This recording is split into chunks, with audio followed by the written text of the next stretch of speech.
spinner Paul Adams under wraps. In their lineup, they prefer Simcox to come in as the one spinner on a pitch that is anticipated to take a bit of turn later in the day. Shane Thompson comes in. It's the only change of the New Zealand lineup from the match that they played against Holland. Well, Lee German won the toss and was very happy to... And just a little movement away.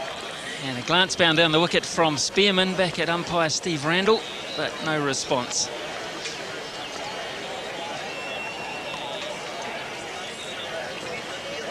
See the movement through the air here. A little bit wide, perhaps a fraction lucky there. Steve Randall was normally pretty tight on wide calls, but a very experienced umpire from Australia. So there we have it, New Zealand underway. The first run's off the bat, and it will be 2. Going to wideish fine leg. Craig Matthews now the chance there to look at the balance of the South African bowling attack, Mike. And interesting to viewers around the world that Allan Donald doesn't take the new ball. No, he doesn't like bowling with the white new ball. He doesn't feel he has the best control over it. He prefers the more steady bowlers, Pollock and Matthews, to take it. So it's just a little bit wide, and Jonty Rhodes is at point. He's the world's best, and he can't stop that. That's gone to the fence. Yes, it really was a fine shot, and Pollock had the problem against Emirates the other day. In his first couple of overs, he just bowled a little bit short. And we'll see here that's exactly the case. Weight transferring on the back foot. And beating the man they're calling the Asian Tiger. So using the feet, Spearman. And just a bit of a mix-up. Astle will have to hurry. And there's an appeal, and straight away we've got action here because umpire Venkat from India has called for the third umpire. Well, it is a good call. If there's any doubt, of course, the umpires must use that third umpire. And we saw a terrific piece of fielding from Gary Kirsten. So we're just trying to force on the leg side, a ball just outside leg stump, outside off stump. Gary Kirsten picking up and throwing very quickly. And just look at the good tidy work here from Craig Matthews. And this is going to be pretty tight. And he's given him the red light, so Astle is gone. Disaster for New Zealand. 2 run-outs in a row, and the early breakthrough for South Africa. Well, we could see he was just marginally short of that line in that replay, and it was a tough call from the third umpire, but he got it right. And Nathan Astle disappointed. New Zealand 7 for 1. Stephen Fleming, the new player for New Zealand. Tall left-handed batsman. He's been in good touch here so far in this tournament. New Zealand playing their first 2 full matches in India. This is his first taste of cricket on Pakistan soil. 40 matches, very impressive average, approaching 31. 950s, yet to go on and get the big one, big 3 figures, but just a young man there, 22 years of age. And the field set for Pollock, being a quicker bowler. He has the orthodox fine leg and third man in place. You can see them to the left and right of your screen there. And everyone else, of course, has to be inside the circle. 2 catches required, a slip and a gully. And that was wide of the first slip, and it's fine enough, though, to beat the man at third man running around, and Spearman picks up 4. Yes, a moral victory to the bowler, I suppose. A thickish outside edge, going through that vacant third slip region. Only Brian McMillan there, who covers normally 2 slips, but not 3. This travels very quickly to the boundary on this ground, which isn't particularly big.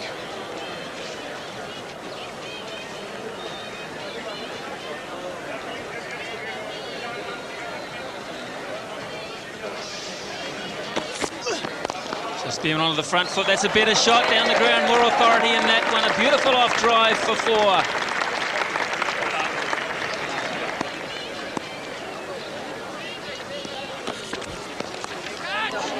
Edge and taken. It's a very good catch from Steve Palfreman, the wicketkeeper, diving across to his right, and Matthews has another breakthrough, and Spearman is gone. Well, that really is an important breakthrough for South Africa. New Zealand 2 for 17. We have the slower ball from Craig Matthews, a ball that is used so effectively throughout world cricket. Thickest edge, but good work from Palfreman. He put one down there against UAE the other day, and that one really going to that glove, and he's delighted. 14 runs off 14 balls, caught Palfreman, bowled Matthews, who were disappointed, 17 for 2. Roger Twos Batting at 4 for New Zealand. He's in a lot sooner than he would have liked. Left-handed batsman. So 2 left-handers at the crease now for New Zealand. So straight away, underway, 2s, and he's used the angle of the bat, the pace very well, and that's down to the fence for 4. It's the end of the 4th over, a successful one for South Africa, and New Zealand 21 for 2.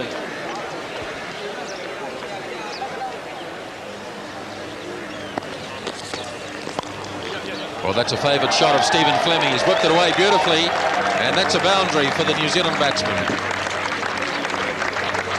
4 runs to Fleming to end the over at 32 for 2.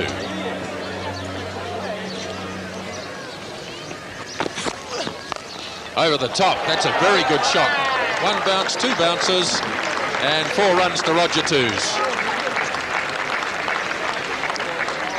Certainly was a fine shot, just whipped that one away, and I'm not so sure it was a bad delivery. I think really it was a very good cricket shot indeed. And really that ball was really fetched from round about middle stump, I suspect. And the fact that Twos has got it away and aerially and hit it very crisply indeed, it's forced another field change, which though Kirsten's going to go back onto the deep backward square boundary, and the fine leg, as Matthews, is going to come up into the circle. Oh, that's a brilliant catch by Brian McMillan. He'd been pushed wide of the second slip. He had to dive back towards first slip, and New Zealand further disaster for them as Roger Twos goes. Very good reply for Pollock. The fact that he'd just been whipped away for 4 runs, and Roger Twos looking to go through the offside and again play very freely indeed. And this has been the problem for New Zealand. Foot nowhere near the ball really, and that's a brilliant catch there taken by McMillan. He moved wide up, he was in that first slip position, moved more into the second slip and had to fall back the other way. So that's a wonderful catch, great dismissal, and New Zealand find themselves in further trouble now as Roger Twos goes. Court McMillan bowled Pollock for 13, and New Zealand now 36 for 3. Chris Cairns, the new batsman for New Zealand, but we're starting a new over now. Matthews bowling to Fleming, who drives beautifully and straight. Classic shot from Stephen Fleming, 4 runs. Well, it's been a real mixture this morning. There's been boundaries and there have been wickets, but that really was a classical drive, really straight back past the bowler. In fact, mid-off, his callus just slipped a little bit there. I don't think he had any chance of cutting it off anyway.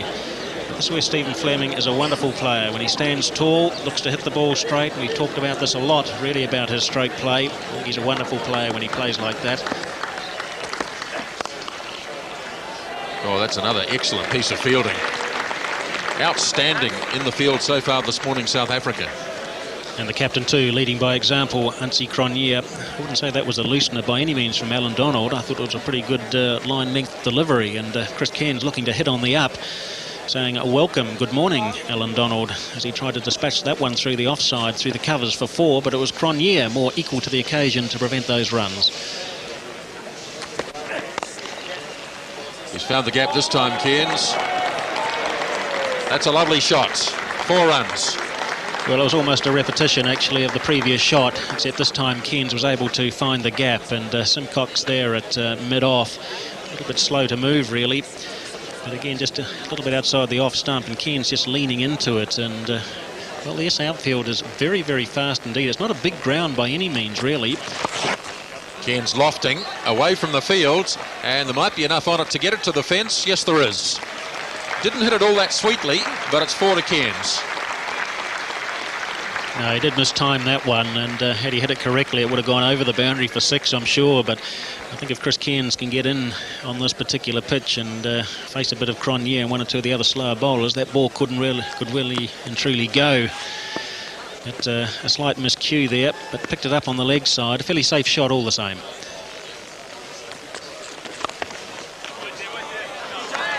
That's a good stop again by Darryl Callanan down there at short third man. End of the over, 49 for 3.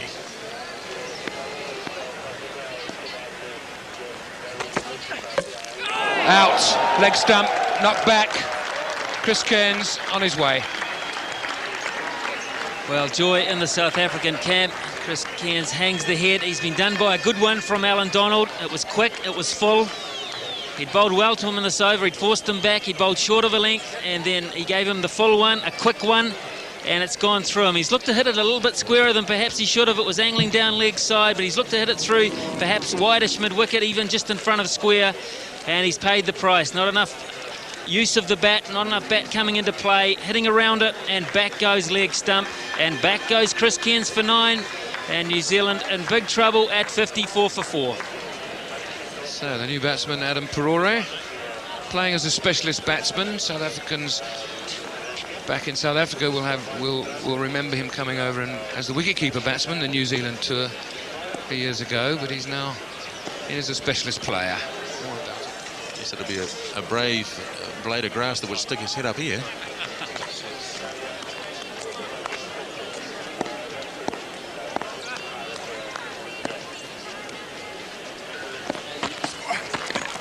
He's bowled him. McMillan's got through Fleming. Leg stump. And that's a big wicket for the South Africans as Stephen Fleming goes. Yes, it certainly is indeed. And what a very good piece of bowling from the big Brian McMillan. I mentioned earlier that he likes bowling around the wicket and squeezing it into the left-handed batsman. And that really was an absolute perfect delivery, as we'll see here. Just getting underneath the bat. Maybe a little bit unlucky, perhaps a bit of connection with the foot or the pad, but certainly that leg stump has been knocked back. So it was a real struggle for Stephen Fleming today, out for 33, and New Zealand now 81 for 5. Chris Harris is the new batsman for New Zealand, replacing Stephen Fleming. So another left-hander comes out, so McMillan will stay round the wicket. And there are the stats for Chris Harris. Quite experienced now at this level. There we have the local vulture, which in Pakistan is considered extreme bad luck. They've been hovering over the New Zealand batting all morning.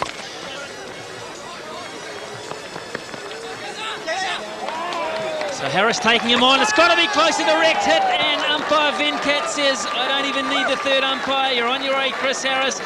The fielding has been brilliant all day from South Africa. Gary Kirsten, the thrower, and that is a magnificent throw.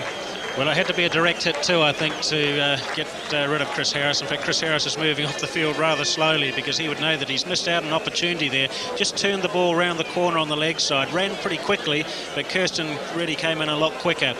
And so it was Harris that called for the second, and as we can see, direct hit, and he's probably a good foot or so short. Brilliantly fielded there by Kirsten. So Harris has gone for 7, and so New Zealand even in more trouble now, 102 for 6. Will the message have been during the break, let's go for it, let's just see what we can achieve? No, I think they'll bat the 50 overs.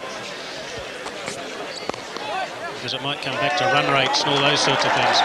Well, that's a beautiful shot from Thompson. That's the best bit of timing we've seen for a long time, and the first boundary as well. Well, a positive start after the drinks break. Maybe you're right, Ian. Well, that's the second shot in the over, and that I think is an even better one. That's gone through mid-off. It's a great degree of timing and placement for 4 more.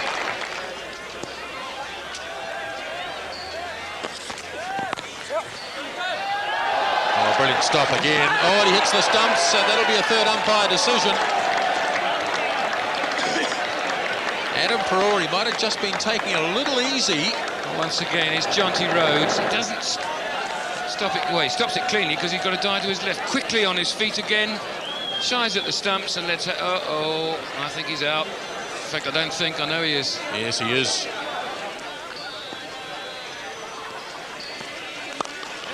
It's beautifully played by Thompson. A flowing drive and a lovely boundary for Shane Thompson.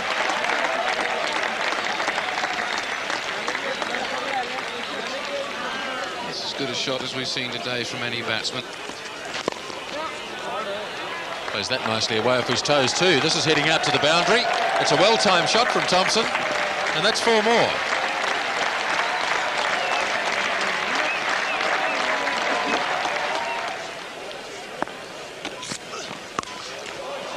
Played well again by Jamon, and in fact he's found the gap on the leg side field, and that's 4 to lead Jamon. Valuable boundary for New Zealand. Sean Pollock whacking that in just a little bit too short. There's not enough pace in this wicket to bowl that length. Oh, beautiful shot from Lee Jamon.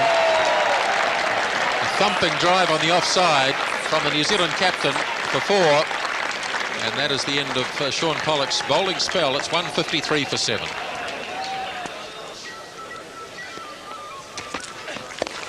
It is short. Thompson looking to pull, and he's gone. In fact, it was so casually taken by Hansie Cronje there at mid-wicket. It fooled all of us. He hit it with some authority, Shane Thompson, but he picked out Cronje. He scooped it up fairly low down, then just threw it to the square leg umpire. Also casual. So Kevin Larson hitting across the line in the air, and he will be taken down there at long on. Very comfortable catch running in. Daryl Cullen in the fielder. Well, odds on he wasn't going to drop it. Nothing else has gone wrong for South Africa. They've done it very well. A good piece of bowling, maybe a change in pace. And Larson looking to hit down the ground. The bottom hand came into play, and he lifted it. Nice and full, and unlucky here, the wicketkeeper, Steve Pelfreman, and that runs away for 4 leg byes. Drifting down leg side. Pelfreman, as you can expect, he was heading down leg side with it, and the deflection was a cruel one.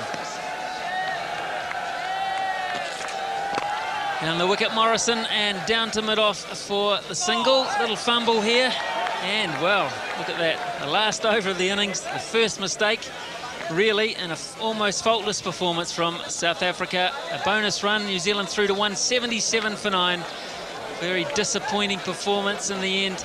And here we see probably the only blemish. The story of the day has been excellence from South Africa in the field and with the ball. And right at the death, the very last ball of the first innings. So that's the story here at Faisalabad. Very disappointing New Zealand. 177 for 9 after their 50.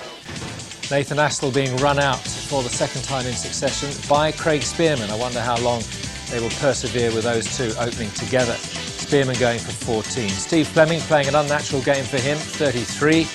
The other player in the 30 was Lee Jimon, who carried his bat, the wicketkeeper captain. Thompson and Perore chipping in with the 28, 27 respectively. 177 the total. And bowling, well, superb bowling by Allan Donald, 3 for 34. Simcox off his 10 overs, 1 for 25. Matthews very economical as well, 1 for 30. Batting, they bat down to McMillan, the all-rounder.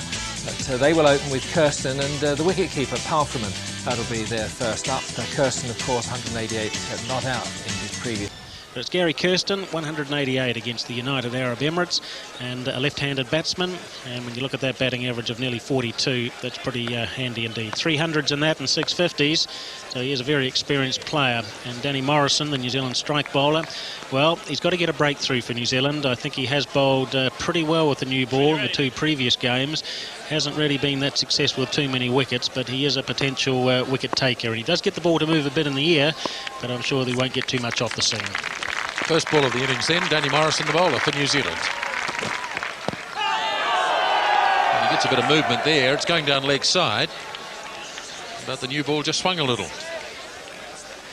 Steve Pelfreman facing now. Plays it nicely out through the covers. Good shot. The outfield is quick, and the ball will win the race, and that's a very good start for Pelfreman. So normally Dave Richardson is the man that keeps wickets for the South Africans, but an unfortunate injury to Richardson has allowed Pelfreman to make the side. And the real advantage, of course, for South Africa is the fact that he does open the innings as well. Whether he does that normally, I'm not too sure, but Andrew Hudson normally does that job, but not playing today. Lofted, and it should be caught. Oh, no, he didn't read it properly. It lobbed away, and Adam Perore was slow off the mark. Got his hands under it, couldn't hold it. Chance put down. It's 7 without loss.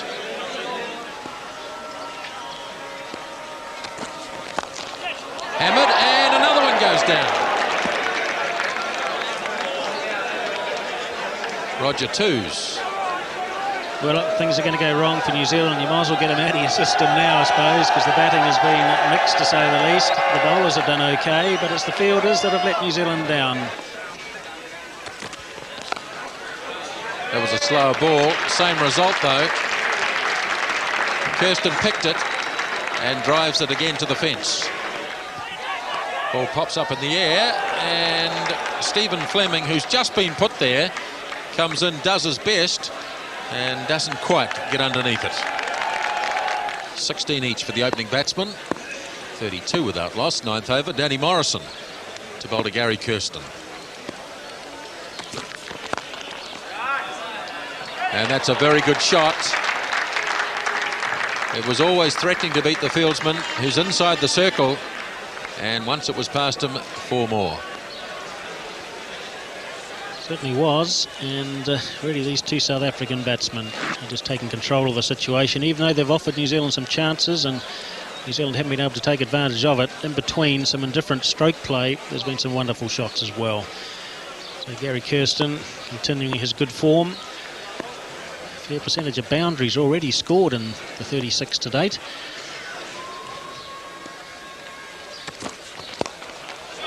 Lifts it away. That's a lovely shot. Picked it off his pads. And over the top it goes, and 4 more for Kirsten. It's been a marginal performance by the New Zealanders today. Bowled him. So Pelfreman goes, bowled by Danny Morrison. And South Africa lose their first at 41.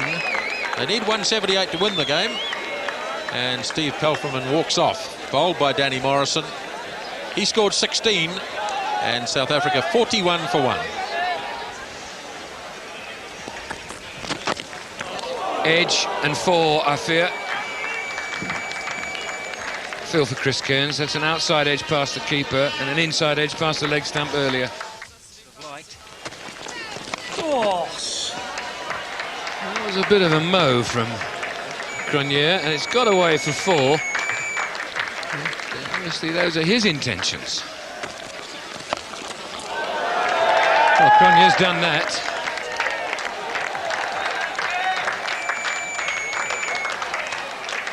It's the 1 bounce 4. Swept away. That'll run away for 4. That's the area Kirsten was looking for with a fine leg up. 14 overs gone, 65 for 1.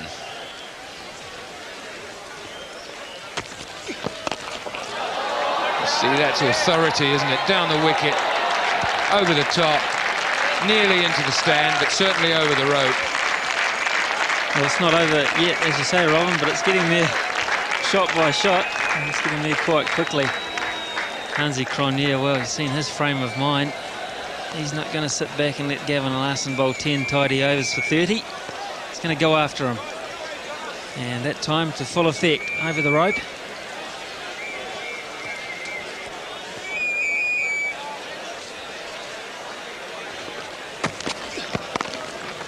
Oh, beautiful stroke. Away from the leg stump and just timed that perfectly. Well, the first shot went for 6, but the second shot was a better shot, as you say. Just a little bit of room he gave himself, exposed all 3 stumps. And I guess Larson was a little bit excited at the sight of that. But Cronje, he's in such good touch. He was just able to ease that behind point. A great deal of effort going into the shot, but the timing is just immaculate.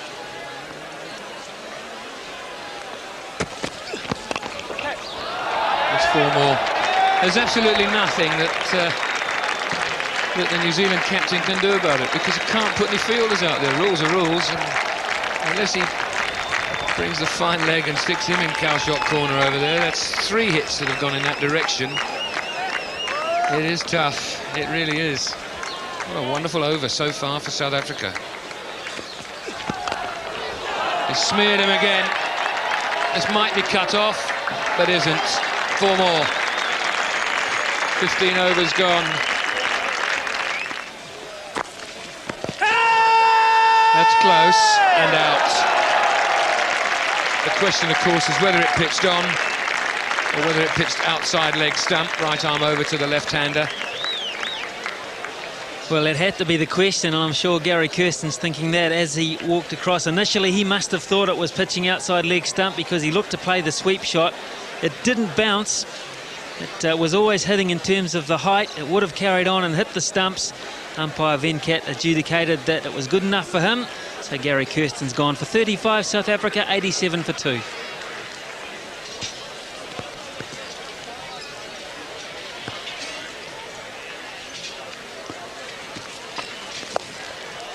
Big swing by Cronje, 1 bounce and 4 runs. Another aggressive shot as he takes this time to Shane Thompson.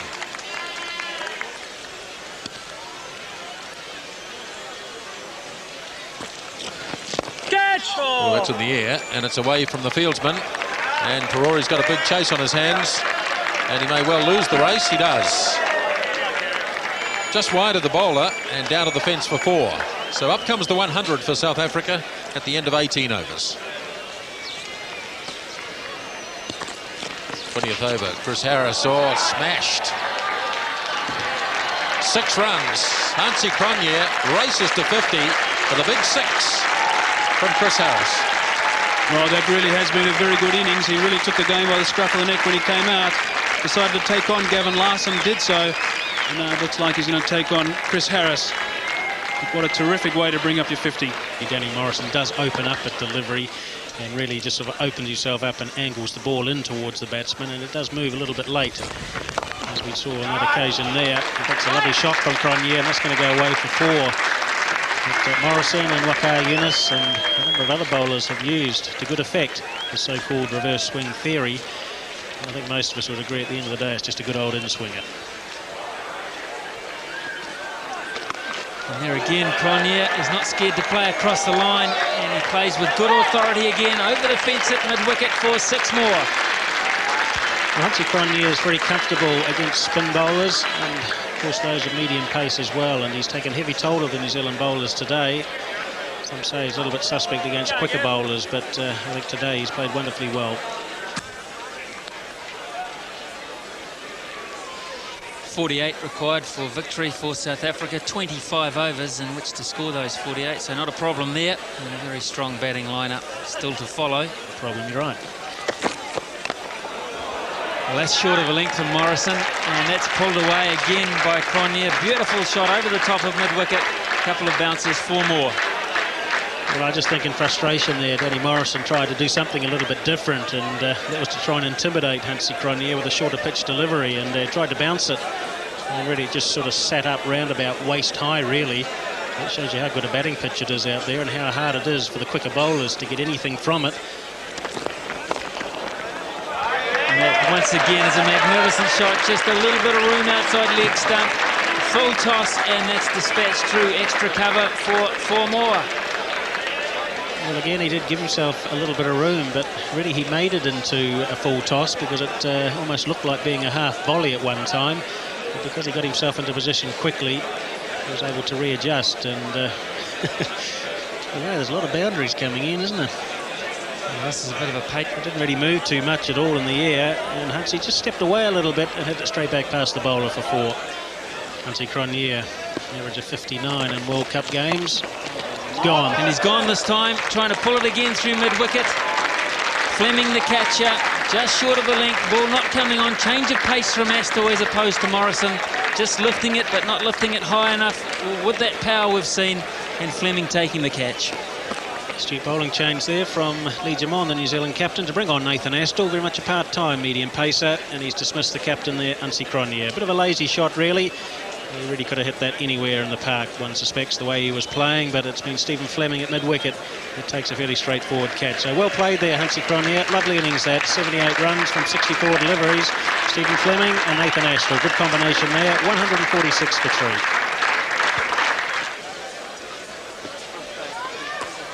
Jacques Cullis, the new player for South Africa.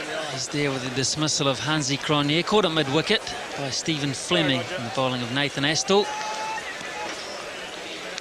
for a very fine 78. Extremely hard shots in that innings. Some superb timing, but an opportunity for us to have a look at Cullis. Not too much known about him, and his first appearance in the tournament. So 9 matches there for South Africa, and I suspect most of those were against England just recently. So the scorecard there for South Africa shows that Hansie Cronje is now back in the pavilion for 78.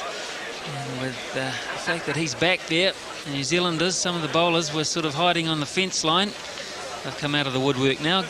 Bowling change, Gavin Larson looking to come back. Well, Hansie Cronje knocked him out of the attack. We were talking before about 18 runs coming from one of Larson's over, and that's very unusual. Well, that's a good shot again, and a very good piece of fielding at mid-on. It's Nathan Astle.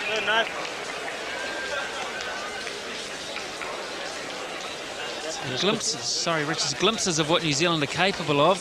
The consistency certainly hasn't been there today. Those bowling figures reflect a little bit of punishment all round. Danny Morrison in particular, and Gavin Larson.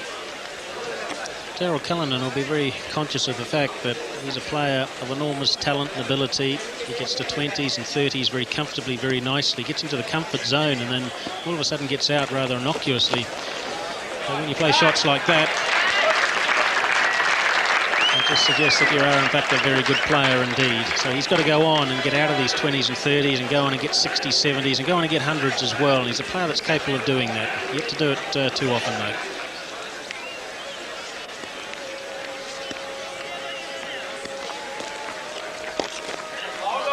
And is he gone? Yes, he is gone. Astle, the bowler, and Cullinan a little bit lazy on the onside, lifting it to square leg, and Thompson taking a comfortable catch. Well, that's another wicket falling for South Africa. 4 for 159. But really only a little way short of winning this match. And Daryl Cullinan will be quite disappointed with that. He's played pretty well. 27 off 42 balls. And following up from his 41 not out against Emirates just the other day. New batsman Jonty Rhodes as described. And South Africa cantering here, dare one say it. Yes, it really was just a bit of a lazy shot from Cullinan. He was very annoyed when he played it. Just played across the line a little bit, scooped it up on the leg side. There's Jonty Rhodes' pedigree, 78 matches, only 26, so he's pretty experienced. Also perhaps a little bit low on his batting average, but you've got to remember that he comes in situations, matches where there's not much time to play. It's a nice friendly delivery first ball and dispatches that one to the boundary. Well, no fine. Just a slow lollopy full toss. And well struck away by Rhodes. I'm impressed with the way South Africa had gone about this run chase. They had lots of time. They could have gone out there and just batted nicely. They didn't. They still appear to be practicing for... Oh, what a good catch. I don't mean to say that this is a practice match. It's far from it. But what a wonderful, wonderful catch from Gavin Larson. One of the hardest things in cricket to do, take a caught and bowled off your own bowling. Of course, you're off balance as you deliver. Jonty Rhodes getting a bit of bat and pad on that, but it went back quickly to the bowler as he squeezed it out. And it really was a terrific catch from Gavin Larson. He'll be happy with that. He'll be feeling much happier. He's been pretty expensive throughout the day. South Africa 170 for 5. Jonty Rhodes gone. New batsman Brian McMillan. 8 runs required. I think he's likely to do anything foolish. This might mean they're going to take a couple more overs than what would have done certainly if Hansie Cronje had still been in. See the way that ball squatted low.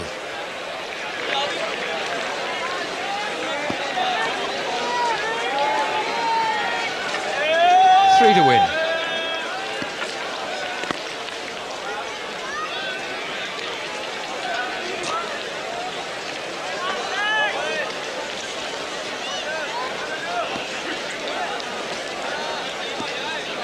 Beg your pardon.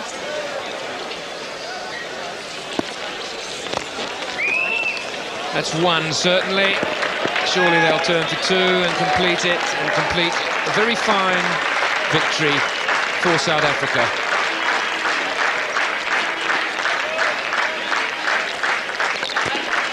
There's Bob Warmer in the middle of the picture with the glasses on, shaking Peter Pollock's hand. Now, he was quite a nervous man yesterday. He's been with the team for 18 months.